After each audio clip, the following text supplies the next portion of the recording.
El olor a moho y desesperación impregnaba el pequeño apartamento suburbano. Era un olor que Elías Thorne conocía bien, un hedor fétido que se pegaba a la piel y al alma, un recordatorio constante de la degradación humana que ahora se proponía erradicar.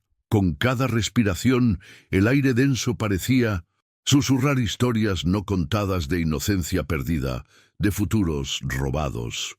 Observó desde lejos, a través del lente de su cámara de alta resolución, un modelo profesional con zoom óptico de 50 kis y capacidad de grabación infrarroja, equipada con un estabilizador giroscópico que eliminaba cualquier temblor al hombre que salía del edificio. Marcos Valente, de 52 años, con una sonrisa cínica en el rostro, marcado por años de adicción y un reciente paso por la cárcel. Valente había cumplido solo 3 de los 15 años a los que había sido condenado por crímenes atroces contra menores. Un tecnicismo legal, un abogado astuto que aprovechó cada resquicio legal y el sistema judicial lo devolvió a la calle, un depredador liberado una vez más, con la presunción de que el tiempo en prisión lo había rehabilitado. La ironía era un veneno amargo en la boca de Elías. La rehabilitación para Valente significaba solo la oportunidad de encontrar nuevas víctimas, de continuar el ciclo de dolor que Elías había jurado romper. La impunidad era un monstruo que se alimentaba de esperanza, y Elías se veía a sí mismo como el único capaz de blandir la espada contra ella. Elías sintió un nudo en el estómago, la misma sensación gélida que lo acompañaba desde el día en que le arrebataron a Sofía, su pequeña Sofía, de rizos dorados y risa fácil.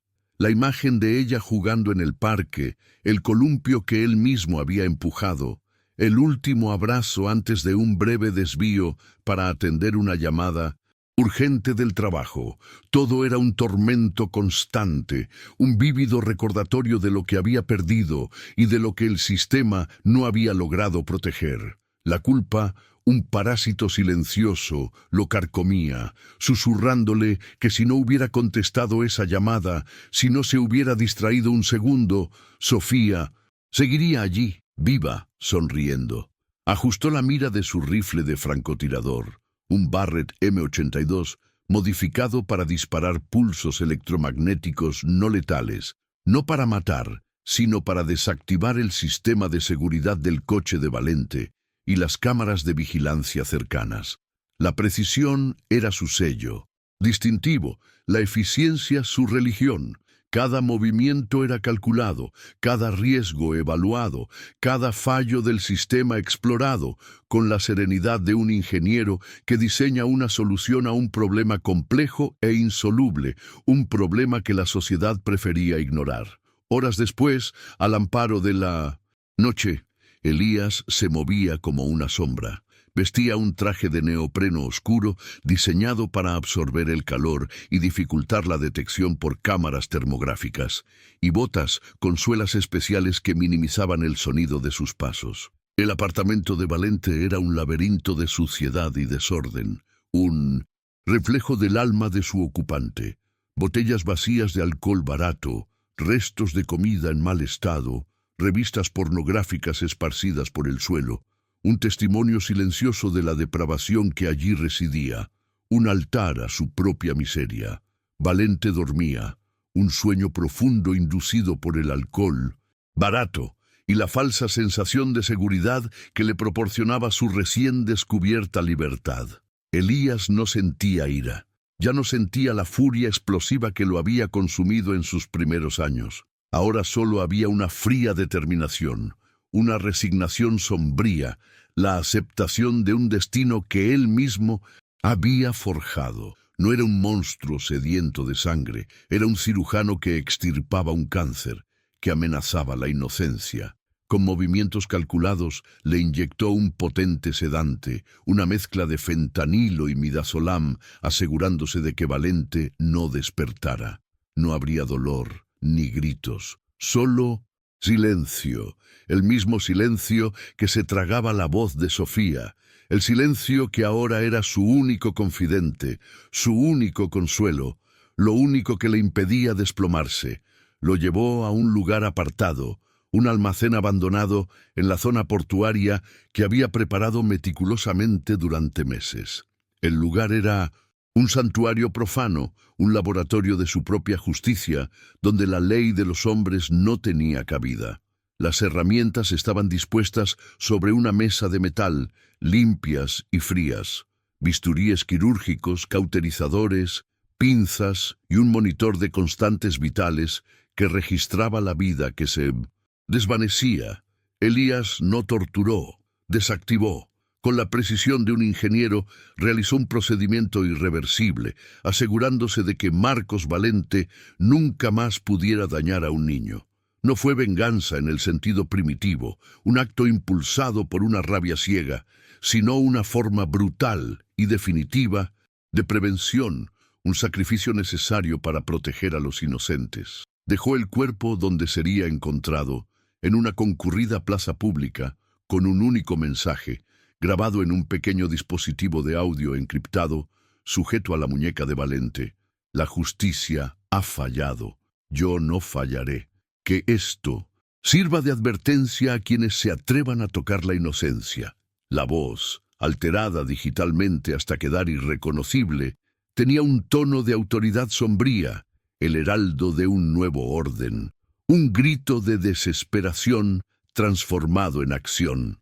A la mañana siguiente, un conserje descubrió el cuerpo de Marcos Valente durante su ronda matutina. La conmoción inicial dio paso a una oleada de pánico y curiosidad que recorrió la ciudad.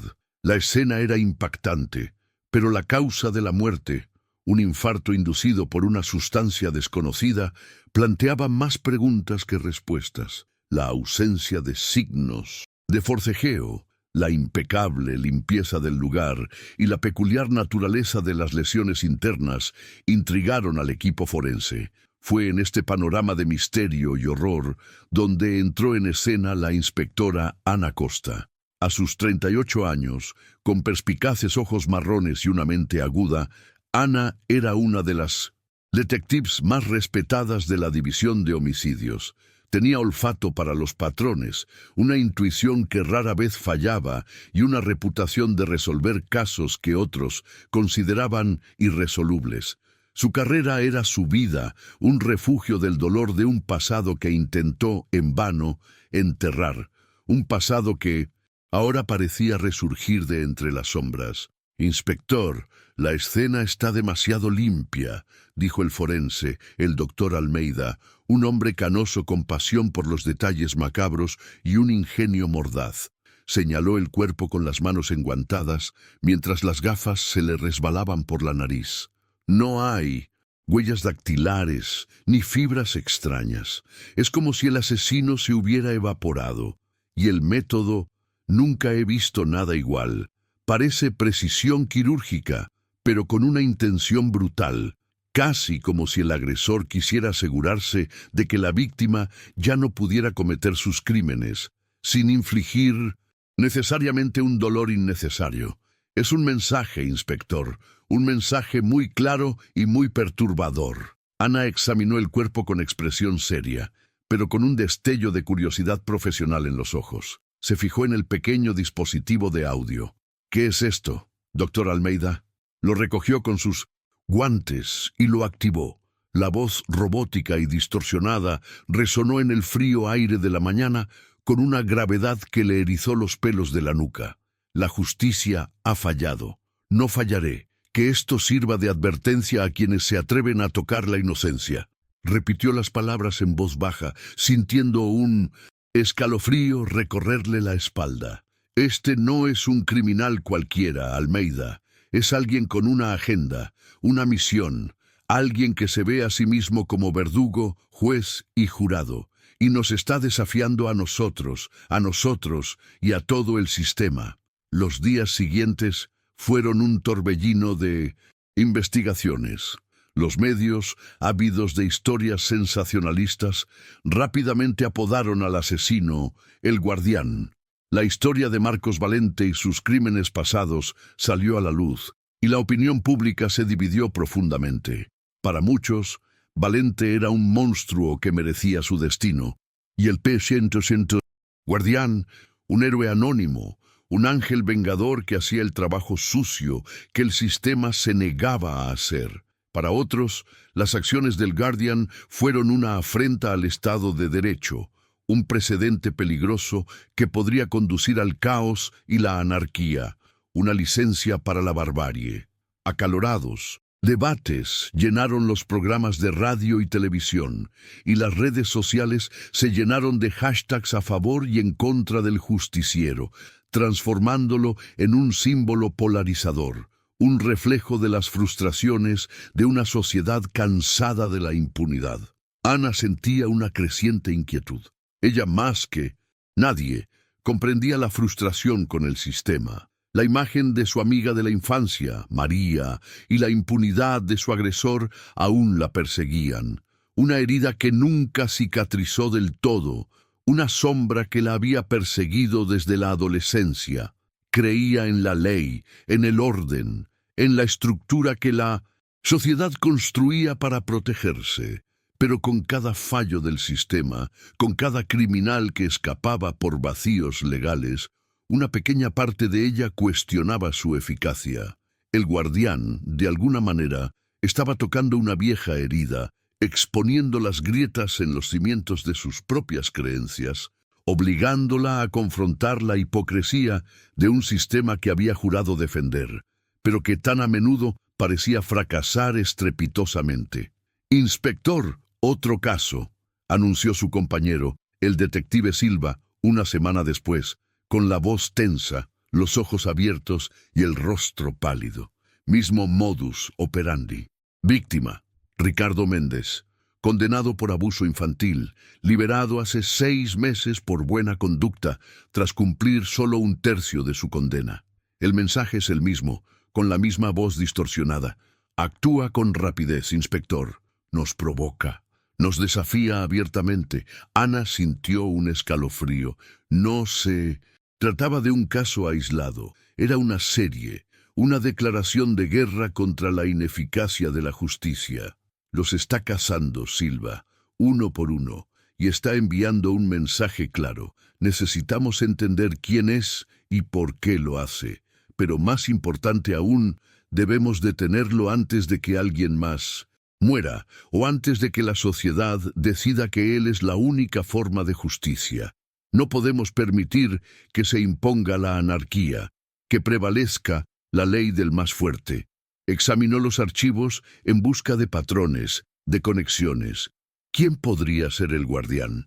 Un padre vengativo, una víctima del sistema convertida en verdugo, un ex policía desilusionado, un abogado frustrado, un genio tecnológico con un sentido de la justicia retorcido. Con cada nueva pista, la figura del asesino se volvía más compleja, menos un monstruo unidimensional, y más un oscuro reflejo del propio fracaso de la sociedad.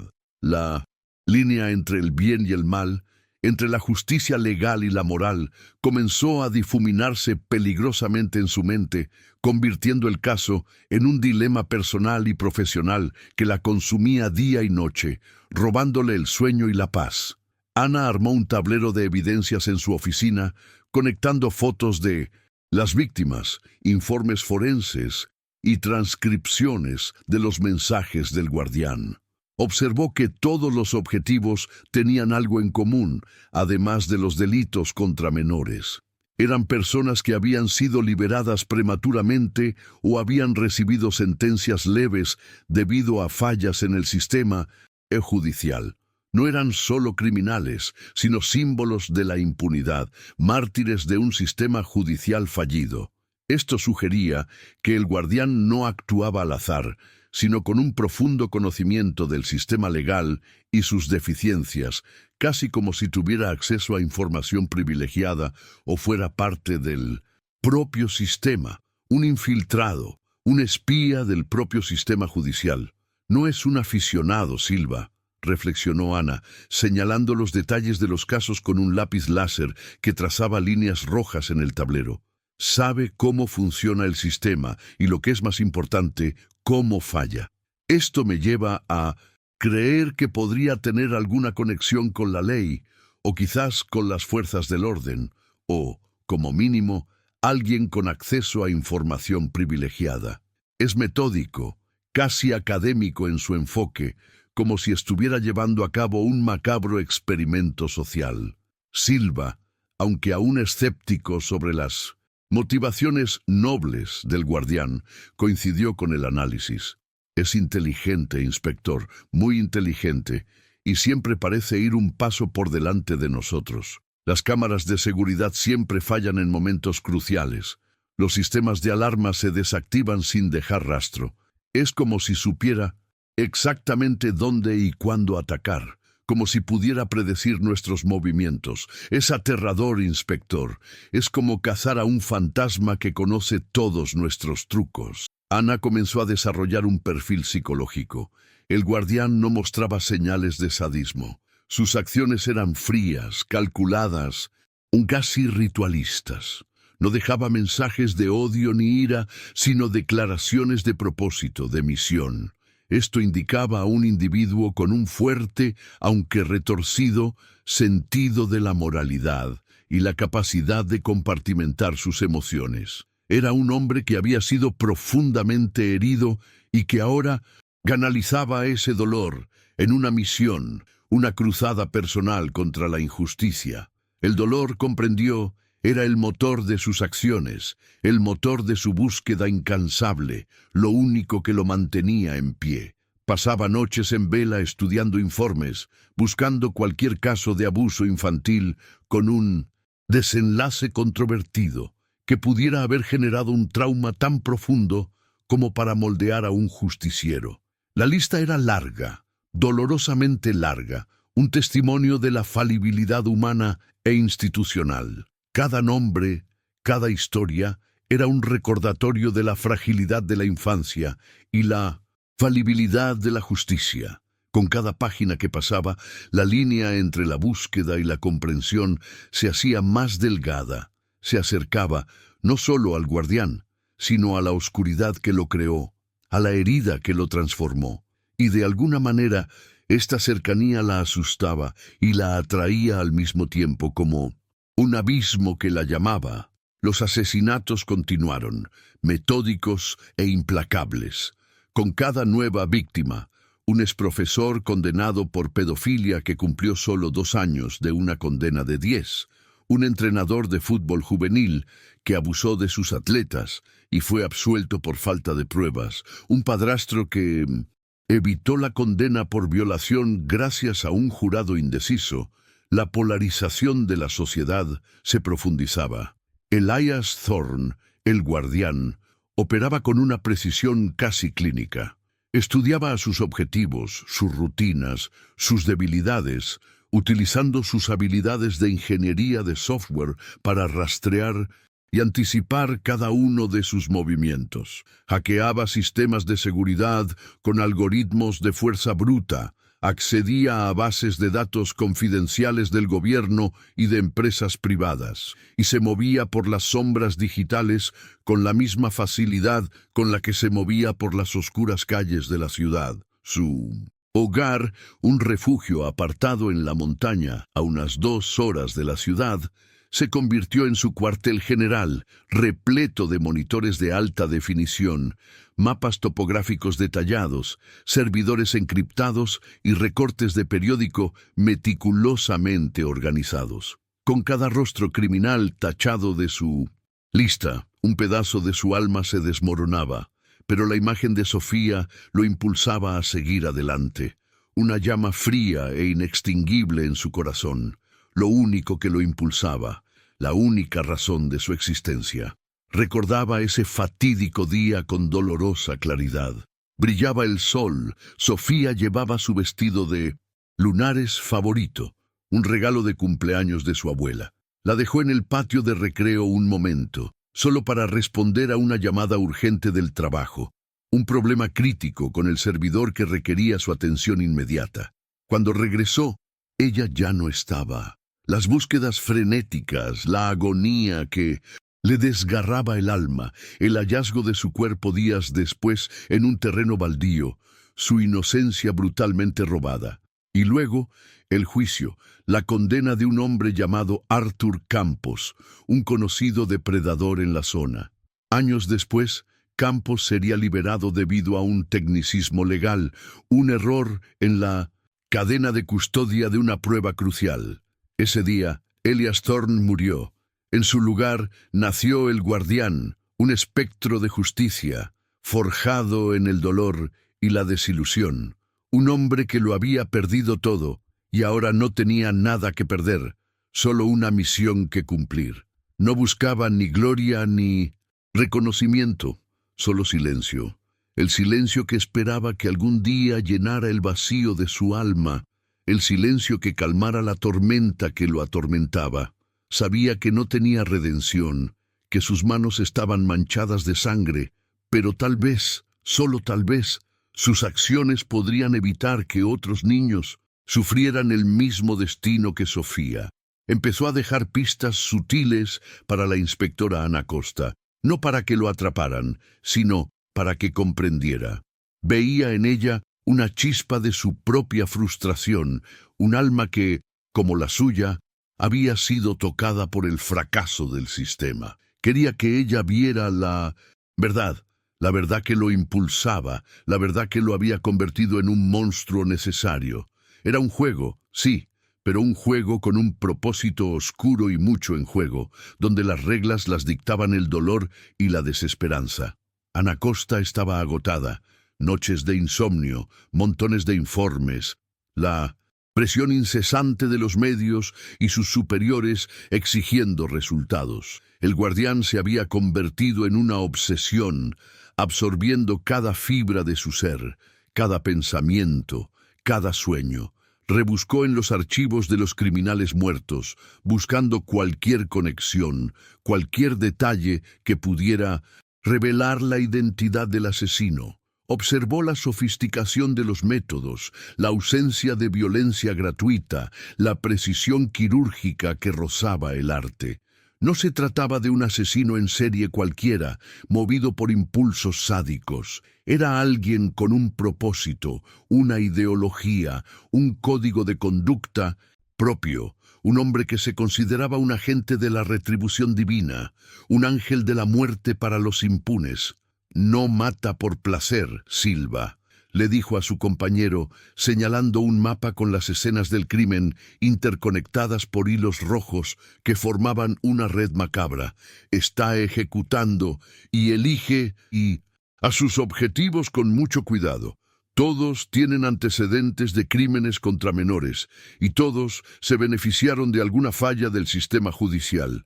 No es un psicópata, Silva, es juez y verdugo, y nos lo dice a cada paso, con cada mensaje, con cada cuerpo que deja atrás».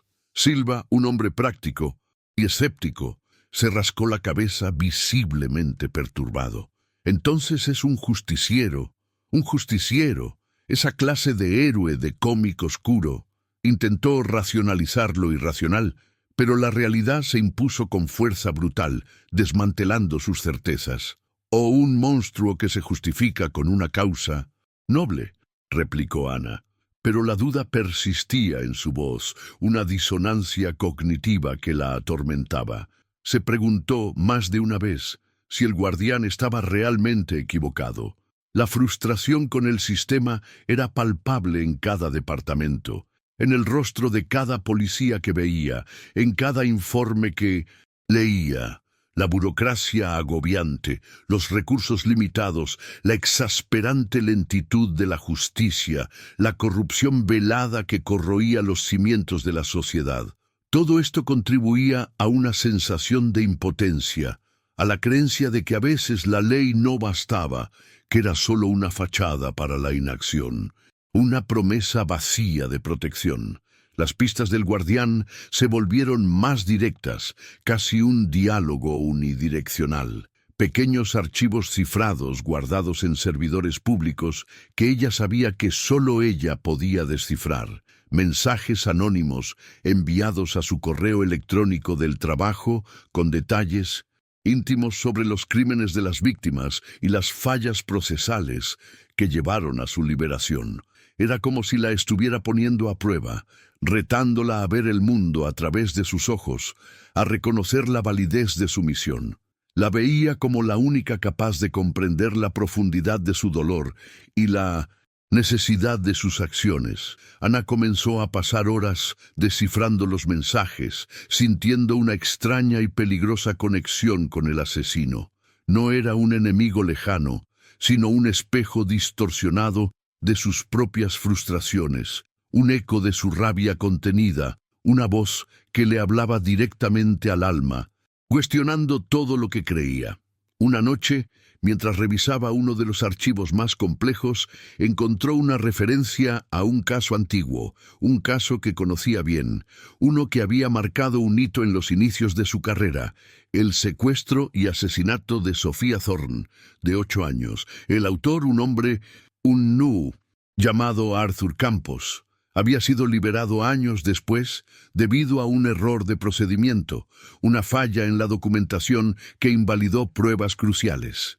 Ana recordó la conmoción del momento, el dolor indescriptible de la familia, la sensación de injusticia que la había impulsado a convertirse en detective. Cotejó los datos, la fecha de la liberación de Campos, el primer asesinato del guardián. Una pieza encajó con una precisión aterradora, revelando el rostro detrás de la máscara, la identidad del hombre que estaba cazando. Investigó a la familia Thorne. Elias Thorne, ingeniero de software, un genio solitario. Su esposa lo abandonó tras la tragedia, incapaz de soportar el dolor y la transformación de su marido. Desapareció de la vista pública, vendió su empresa y se aisló en un lugar remoto. La mente analítica de Ana comenzó a conectar los puntos a una velocidad vertiginosa. Ingeniero de software, precisión, conocimiento de sistemas, trauma personal. Todo encajaba a la perfección. Elias Thorne era el guardián. El hombre al que perseguía era, de hecho, un padre destrozado, un hombre que lo había perdido todo y ahora buscaba una forma brutal de redención. Una venganza disfrazada de justicia. La conmoción fue inmensa. No se trataba de un desconocido, un psicópata cualquiera. Era un padre destrozado, consumido por el dolor y el fracaso del sistema. Ana sintió una oleada de empatía abrumadora, mezclada con el temor de su deber. Tenía la identidad del guardián. Ahora la decisión era suya. Arréstalo y detén la masacre, restaurando el orden legal, o permítele continuar su misión, una misión que, en el fondo, no podía negar que tenía cierto atractivo, una brutal eficacia. La línea entre la ley y la justicia se había vuelto aún más delgada, casi invisible. Estaba a punto de tomar una decisión que cambiaría su vida, su carrera y quizás el rostro de la justicia para siempre.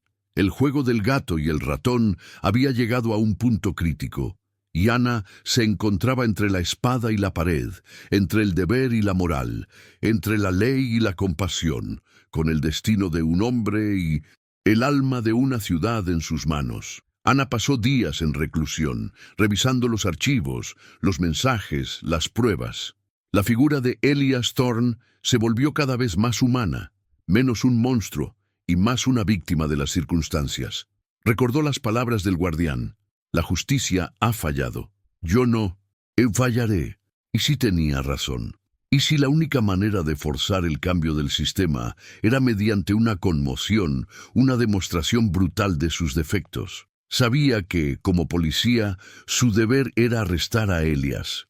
Pero como ser humano, como alguien que había presenciado el dolor de la impunidad, no podía ignorar la validez de su causa. Sabía que la ley era imperfecta y a veces la justicia exigía más de lo que estaba escrito en los códigos, exigía una intervención que desafiaba la legalidad misma.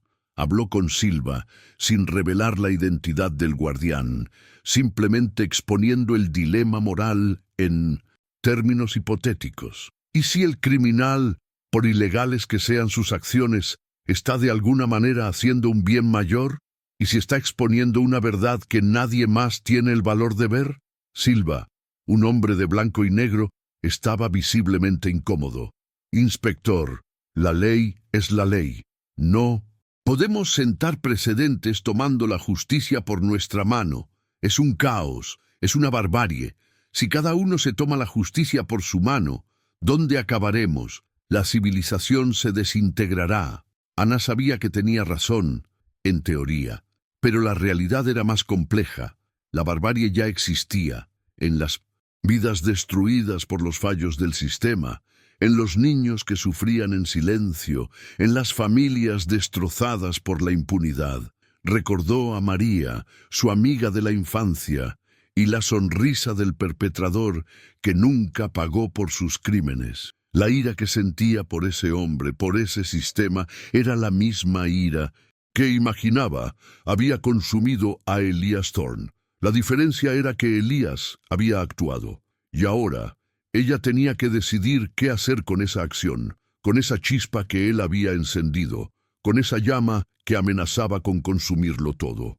Empezó a trazar un plan, no para arrestar a Elías, sino para enfrentarlo, comprender el alcance de su condena y ver si había una manera de detener la violencia sin destruir al hombre responsable. Sabía que era peligroso, que estaba cruzando una línea ética y profesional que podría costarle su carrera o incluso la vida, pero algo en su interior, una voz que se hacía eco del dolor de Sofía y María, la impulsaba. Necesitaba respuestas, no solo para el caso, sino para sí misma, para su propia alma, para su propio sentido de justicia. La ciudad, la sociedad, la justicia, todo estaba al borde del precipicio, y Ana Costa se encontraba en el centro de esta tormenta, con el destino de una justiciera y el alma de una nación en sus manos, lista para tomar la decisión que nadie más se atrevería, una decisión que definiría quién era. Ana Costa sintió el peso de la revelación. Elias Thorne, el guardián, la imagen del padre afligido que había visto en viejas noticias, colisionó violentamente con la figura sombría del justiciero. Pasó días en su oficina, revisando cada detalle, cada pista, cada palabra que Elías le había dejado. Con cada análisis, la comprensión se profundizaba, y con ella, la duda. ¿Cómo arrestar a un hombre que, en su propia lógica retorcida, estaba haciendo lo que el sistema debería haber hecho? ¿Cómo justificar el arresto de alguien que eliminó a depredadores que la justicia misma había liberado? La pregunta resonaba en su mente, sin una respuesta fácil, sin una solución que no dejara cicatrices. Decidió que no podía arrestarlo sin más. Necesitaba confrontarlo, comprender el alcance de su condena y quizás encontrar una manera de detener la violencia sin destruir al hombre detrás de ella.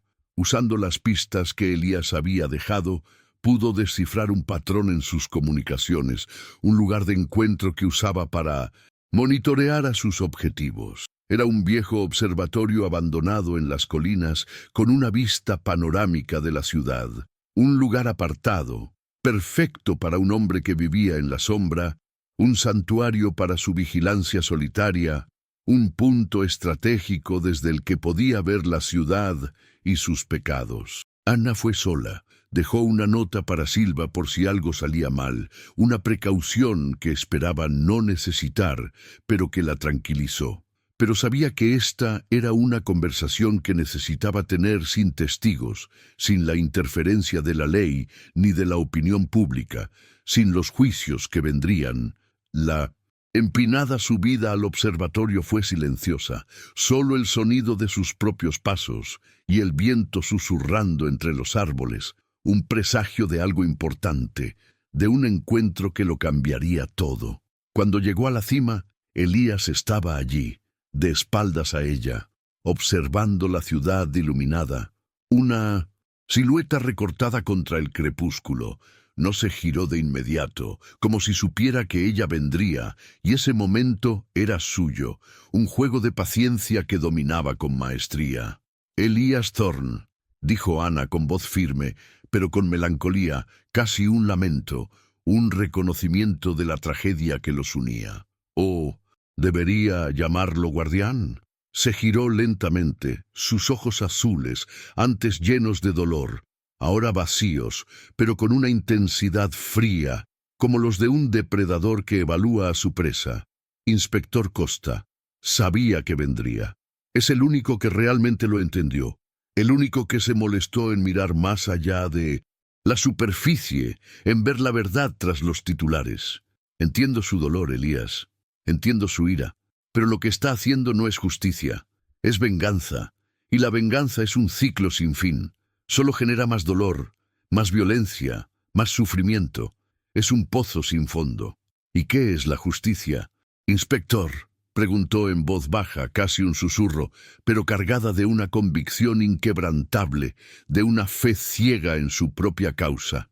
Se trata de permitir que los monstruos anden sueltos mientras se destruye a niños. Se trata de la burocracia que protege a los culpables y abandona a los inocentes. Vi cómo la justicia fallaba, Ana. Experimenté el fracaso de la justicia. Mi hija pagó el precio. ¿Y cuántos otros niños pagarán mientras el sistema se arrastra en su ineficacia, en su complacencia? Ana sintió un nudo en la garganta. Sus palabras reflejaban sus propios miedos, sus propias frustraciones. Sé lo que es perder, Elías. Sé lo que es ver cómo la justicia falla, pero hay otras maneras. Existe el sistema, y podemos cambiarlo desde dentro. Podemos luchar por reformas, por leyes más justas, por un sistema que realmente proteja a los vulnerables, que sea digno de la confianza de la sociedad. Elías rió, una risa seca y sin humor que resonó en el silencio del observatorio, un sonido de profunda desilusión. ¿Cambiar el sistema? ¿De verdad lo crees? Lo intenté, agoté todas las vías legales. Se rieron en mi cara.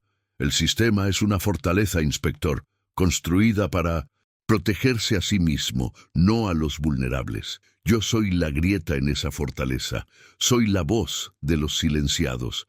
Soy la consecuencia de tu inacción, la prueba viviente de que la inacción tiene un precio. ¿Y qué pasa cuando te conviertes en el monstruo que cazas?, replicó Ana, dando un paso al frente, con la voz más alta, más urgente, intentando romper la barrera de su convicción. Estás quitando vidas, Elías. No importa lo depravadas que sean, te estás poniendo por encima de la ley. Y eso, por definición, es ser un criminal. Es rebajarse a su nivel. Es convertirse en lo que más odias. Soy un criminal necesario, respondió sin dudar, con la mirada fija en la de ella, sin la menor duda. Soy el último recurso. Y usted, inspector, en el fondo de su corazón, sabe que tengo razón. No me persiguió con la misma ferocidad con la que perseguiría a un asesino común. Me estudió, trató de comprenderme, porque una parte de usted, la que vio el fracaso del sistema, está de acuerdo conmigo, la que recuerda a María y el dolor que sintió. El silencio se cernió entre ellos, cargado con la incómoda verdad de las palabras de Elías. Ana no podía negarlo. Con cada expediente que leía, con cada historia de impunidad, una parte de ella deseaba que alguien hiciera lo que Elías hacía. Pero ella era la ley, ella era la línea, y esa línea no podía cruzarse, no sin destruir todo lo que representaba, todo lo que había construido. No puedo permitir que continúes, Elías, dijo ella, con la voz ahora cargada de autoridad, la decisión finalmente tomada, la línea trazada. Tengo pruebas, sé quién eres, puedo arrestarte ahora, y lo haré si es necesario, sin importar el costo personal. Elías la miró fijamente, sin miedo, con una leve sonrisa de comprensión en los labios, aceptando lo inevitable. Puedes. ¿Pero qué resolvería eso? Otro criminal en la cárcel, otro ciclo de fracasos. O puedes usar lo que has aprendido, usar la información que te he dado, desenmascarar la podredumbre, forzar el cambio. Tienes el poder, inspector. Yo solo he mostrado el camino. He abierto los ojos de la ciudad a la verdad, a la herida abierta que todos ignoraban. Señaló una pequeña memoria USB en una mesa cercana, un objeto diminuto, pero con el potencial de una bomba, de una revolución. Está todo ahí, los nombres, los casos, los fracasos, la prueba de la corrupción que permitió a estos monstruos andar libres. Úsala. Marca la diferencia que no puedo marcar dentro de la ley. Imparte la justicia que Sofía y María merecían, la justicia que la sociedad exige. Ana dudó. La elección era clara, pero la decisión era insoportable. Arrestar a Elias significaría silenciar la única voz que obligaba al sistema a confrontar sus defectos, por brutal que fuera. Usar la información significaría aliarse, de alguna manera, con un asesino, pero también significaría la oportunidad de un cambio real y duradero, una oportunidad de redención para el sistema, para la sociedad misma. Miró el disco, duro, luego a Elías.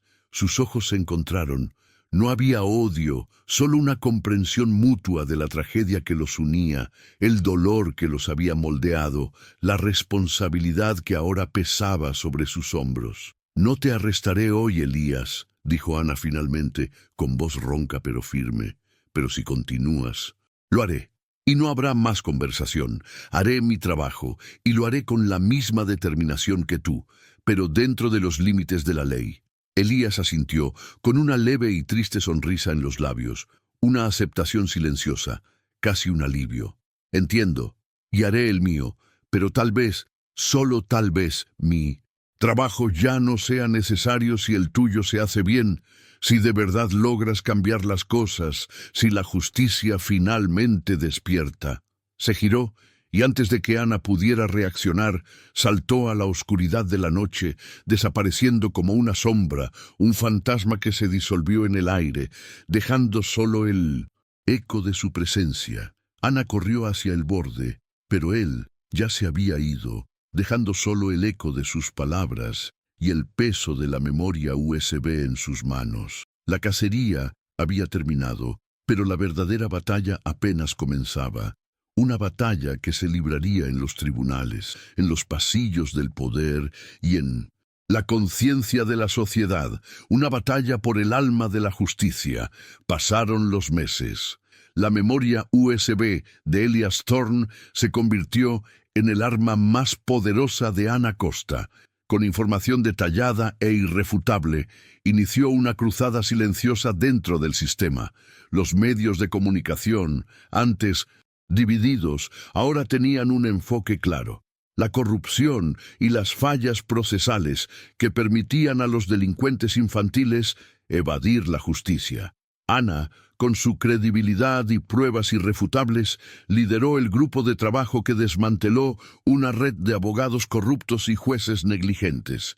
Se revisaron las leyes, se cerraron las lagunas legales y se reformó drásticamente el sistema de protección infantil, con la creación de nuevas agencias y protocolos más estrictos. La voz de The Guardian, aunque apagada, resonó en los cambios que Ana estaba implementando, un recordatorio constante de que la inacción ya no sería tolerada. Ana Costa fue ascendida a comisionada. Su imagen, antes la de una detective implacable, era ahora la de una reformista, una heroína que había expuesto la verdad y forzado el cambio. Contemplaba la ciudad desde su nueva oficina en lo alto de un rascacielos, con las luces de la metrópolis extendiéndose hasta el horizonte. Las luces de la ciudad brillaban en contraste con la oscuridad que había padecido. El sistema no era perfecto, pero era mejor. Los niños estaban más seguros y la sensación de impunidad había disminuido. Ella había marcado la diferencia, usando las herramientas de la ley, pero inspirada por la brutalidad de la justicia del guardián, una paradoja que llevaría consigo para siempre. De vez en cuando recibía una nota anónima, un artículo de periódico subrayado, un pequeño recordatorio de que el guardián seguía ahí fuera, observando. Nunca volvió a actuar en la ciudad. Quizás sus acciones ya no eran necesarias, quizás la semilla del cambio que plantó estaba floreciendo, o quizás solo estaba esperando una sombra silenciosa, un último recurso, si la justicia volvía a fallar. Ana sabía que, en algún lugar, Elias Thorne aún existía, un hombre destrozado que había encontrado una brutal forma de redención, y ella, la comisaria Ana Costa, cargó con el peso de su propia elección, la delgada línea entre la ley y la moral, marcada para siempre por la sombra del guardián silencioso, un recordatorio constante de que la justicia, para ser verdadera, a veces debe enfrentarse a su propia oscuridad, y que la vigilancia eterna es el precio de la libertad. La revelación de los crímenes de The Guardian y posteriormente la exposición de las fallas sistémicas que expuso resonaron en toda la sociedad. Las redes sociales, antaño un campo de batalla de opiniones divididas, ahora se unían en un clamor por justicia y reformas.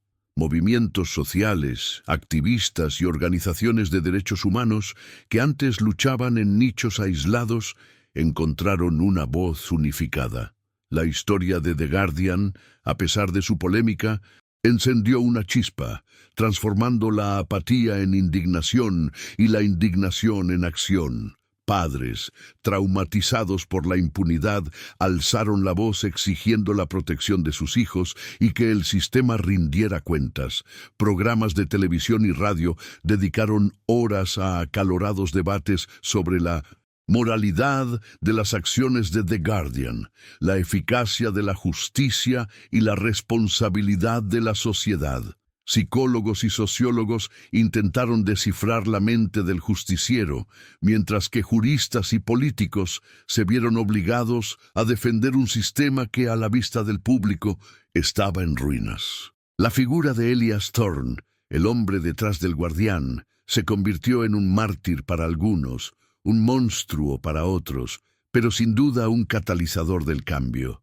Su dolor, su rabia, su determinación se habían convertido en un espejo del dolor y la ira colectivos. Ana Costa, ahora en el centro de la tormenta, sentía el peso de esta responsabilidad.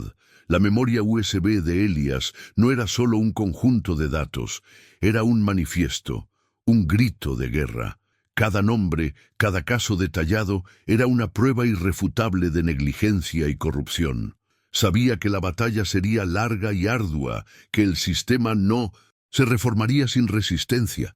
Había fuerzas poderosas interesadas en mantener el statu quo, en silenciar la verdad. Pero Ana, inspirada por la oscura valentía de Elías, estaba decidida a no ceder. Le había prometido a él, y más importante aún, a sí misma, que marcaría la diferencia.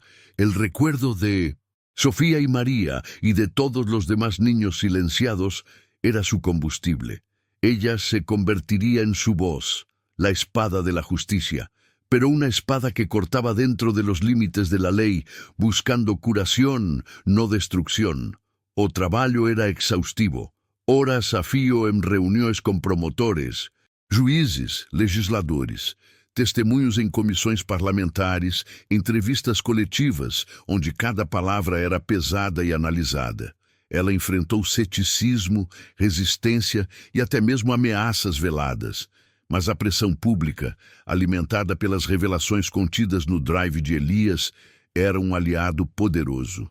A sociedade, uma vez adormecida, havia despertado, e seu clamor por justiça era alto demais para ser ignorado. A reforma começou, lenta e dolorosamente, mas começou. Novas leis foram propostas, protocolos de investigação foram revisados, e a transparência se tornou uma exigência. O legado do guardião, paradoxalmente, estava sendo construído pela própria inspetora que o havia caçado. Uma ironia que Ana compreendia profundamente. Ela era a ponte entre a escuridão da vingança e a luz da justiça, uma guardiã da lei, mas com a alma marcada pela sombra de um vigilante. As manchetes dos jornais e os Noticiários televisivos, antes dominados por fofocas e trivialidades, agora estampavam reportagens investigativas aprofundadas sobre os casos que Elias Thorne havia exposto. A figura do guardião, antes um mistério sombrio, transformou-se em um símbolo complexo, um espelho para as falhas e as esperanças da sociedade. Debates acalorados sobre a ética da vigilância, a falibilidade do sistema judicial e a responsabilidade moral de cada cidadão preenchiam os espaços públicos e privados. As universidades organizavam simpósios, os bares ecoavam discussões apaixonadas e até mesmo as famílias, à mesa de jantar, se viam confrontadas com perguntas difíceis sobre o que é realmente justiça e quem tem o direito de exercê-la. A cidade estava em efervescência, um caldeirão de emoções e ideias, tudo desencadeado pelas ações de um homem quebrado. Ana Costa, agora comissária, sentia o peso dessa transformação. Ela era a face pública da mudança, a voz da razão em meio ao caos. Mas em seus momentos de solidão, ela se lembrava do olhar vazio de Elias, da dor que o impulsionava. Ela sabia que a reforma que estava liderando era, em grande parte, um tributo à sua brutal eficácia. O drive USB, guardado a 7 chaves em seu cofre, era um lembrete constante da linha tênue que separava a lei da barbárie, a justiça da vingança. Ela havia escolhido o caminho da lei, mas nunca esqueceria o caminho que Elias havia trilhado. A sombra do guardião, para ela, não era uma ameaça, mas um lembrete, um farol sombrio que a guiava em sua incessante busca por um mundo onde nenhuma criança precisasse de um vigilante para protegê-la.